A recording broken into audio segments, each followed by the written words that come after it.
ak yooyee vraiment amul benn sens.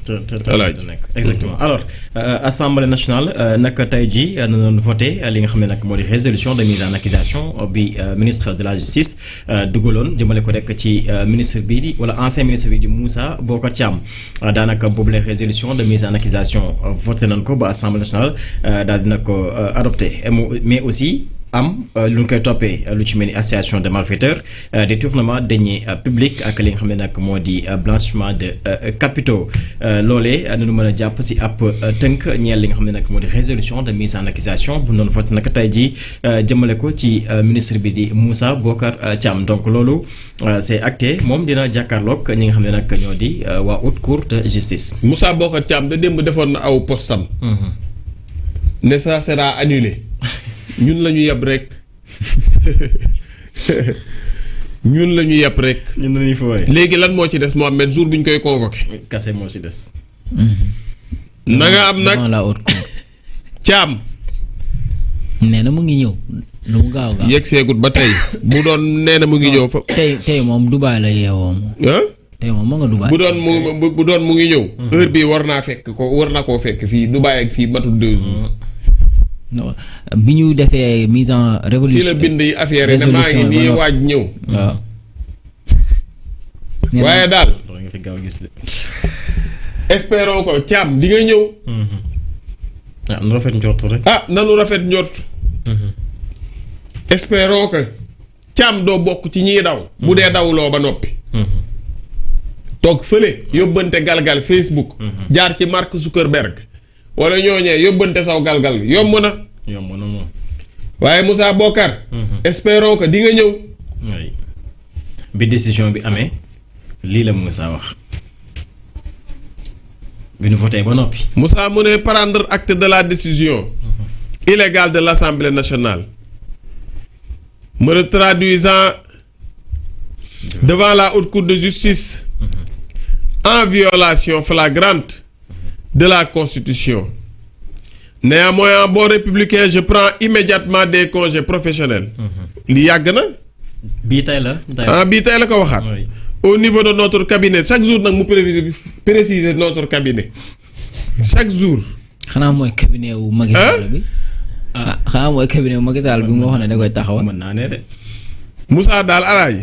chaque jour. mu day jël congé. mu préciser. notre cabinet. day justifié ne mu liggéey ko. day liggéey. waa xaaral rek ma ñëw ci Moussa Bocar Thiam mii Moussa Bocar Thiam mii. wala teg xel la. yebul kenn man mii la yeb.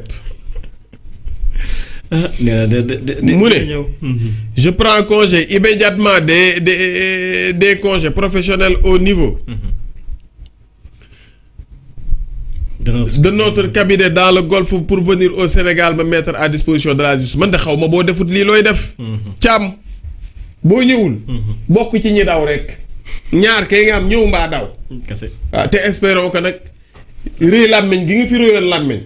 heure bu ne nga yeewu dem RFM matin toog naan j'espère que nag di nga ñëw. mu ne je vais démonter cette cabale politique initiée par Macky Sall xool ko. par Ousmane Sonko. te xool ko kenn ci ñoom nag amul ñaari nit. kenn ci ñoom amul ñaari nit. boo waxee ñu ne cabale politique nee na yéeyaay daf ñuy teqel nii faa ba xaar ma politiser affaire bi. déglul. et sa bande qui vise à museler l'opposition sénégalaise nee na xoolal. xaaral ma politiser dossier bi. ndeysaan. El Hadj Moussa. di ngeen xam ne ñoo leen mag fuuf.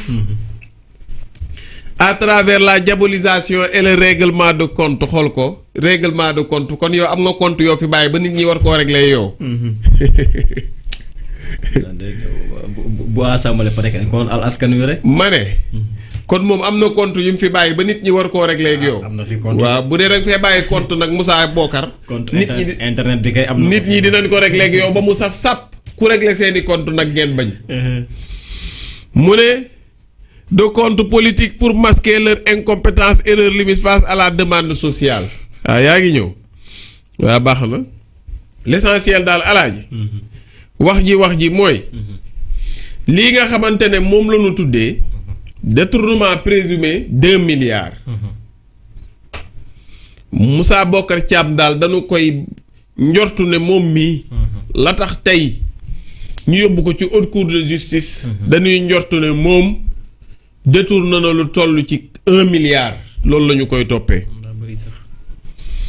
ñu ne lourde qualification yi ki nga xamante ne moom moo di Moussa Bocar Thiam dina répondre haute cour de justice bu Sénégal ñu ne des faits qualifiés pénalement d'une particulière gravité ñi nga xamante ne ñoom ñooy la commission des lois yi nga xamante ne ñoo nekk assemblée nationale du Sénégal danoo wax ne kii nga xamante ne moom moo di Moussa Bocar Thiam élément wu dossier yi danoo fexe nit ñi gis ne ay indices et présomptions graves justifiant des poursuites par ailleurs l'examen du projet de loi moom mi nga xamante ne moom moo di Moussa Bocar Thiam benn résolution portant mise en accusation du dit ministre moo ngi en cours foofulee ca 27 février tey jii nii woon ca assemblée nationale ñetti mbir nag la ñu visé alaaji mu nekk lan bokk na ci association de malfaiteurs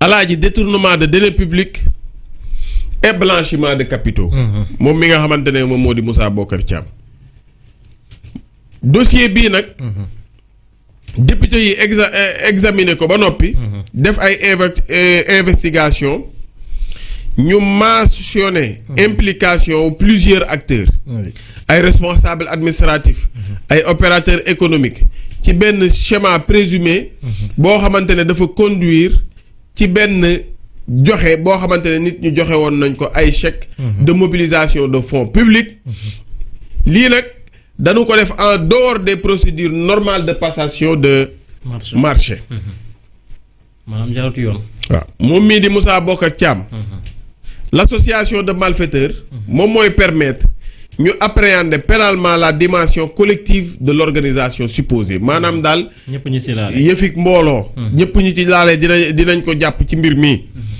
beneen mbir moom mooy détournement de deniers publics moom dafay viser toute soustraction boo xamante ne wala dissipation de fonds appartenant à l'État par une personne dépositaire de l'autorité publique ou chargée d'une mission de service public beneen troisième qualification moo concerné lii nga xamante ne moom moo di blanchiment de capitaux réprimé par la loi sénégalaise relative à la lutte contre le blanchiment et le financement du terrorisme infraction bi dafay supposer ne l'existence d'opérations destinées à dissimuler ou à donner une apparence licite à des fonds issus d'une infraction préalable alaaji kii daal nga xamante ne moom moo di Moussa Bocar Thiam xam leen ne ñu ngi koy toppee mbiruk 1 milliard moom mii di Moussa Bocar Thiam ñu ngi koy toppee association de malfaiteurs blanchiment de capitaux ak mbóosóor moo xamante ne dafa jëm ci mbirum xaalis au lieu ñu jàllale ko ci circuit normal bi ñu ut ay yaama gën a xam ñomor ngol la yoo xamante ne jaar nañ fa ba joxe xaalis bi kon Moussa Bocar Thiam ñu ngi lay xaar man nag lii bu jotee Moussa dinaa ko koŋ aku koŋ dinaa dem jour biñ koy kii dinaa dem parce que fu li ma def ci internet bi faaw ma fayeeku ko xanaa ko sénégalais pay comme waaw sénégalais yi mu naqari ku mu naqari woon nag jarul ngay koŋ waaye man Moussa moom te bu fekkee daa nelu nag koŋ bi jégal leen ko bu fekkee dafa nelu man Moussa dinaa ko ñëw ne ko rangat ak koŋ bu fekkee daa nelu Moussa moom faaw ma koŋ ko waaw parce que lim ma def Moussa nit musumaa teg naqar gi ma Moussa Bocar Thiam teg ci réew mi waaw mu ànd ceeg Macky Sall nag waaye ñu ngi koy xaar bu dee daw na baax na bu dee dawul nag ñu ngi koy xaar jërëjëf Mohamed lu tolloog 1 milliard bokk na ci lu ñuy toppee ki nga xam ne nag moo di Moussa Bocar Thiam moom ak ñi nga xam ne tey jii jàpp na ni dañoo laale ci mbir mi moo tax tudd si association de malfaiteurs détournement de deniers publics ak lii di blanchiment de capitaux moom Moussa di ñu xamal ni dina dikkaat fii ci biir réew mi jàkkaarloog li nga xam ne nag moo justice bu Sénégal ndax lii jàpp na ni daanaka procédure bi dara dëppwu ci ak yoon moo tax mu def recours benn ca cour suprême beneen ba ca fële nga xam ni moo di ca conseil constitutionnel. neen dafay ñibbisi. waaye. loolu rek la war a def te loolu la mën a def itam. oui comme que dañ ko soxla. moom moo am lante ak yoon. yàgg fii lay daal di ñibbisi ak anam yu mu fi daal di ñëwee nag. dafay daal di ñëw donc bu ñu ñëwaatee ci mbirum Moussa Bocar Thiam moomu.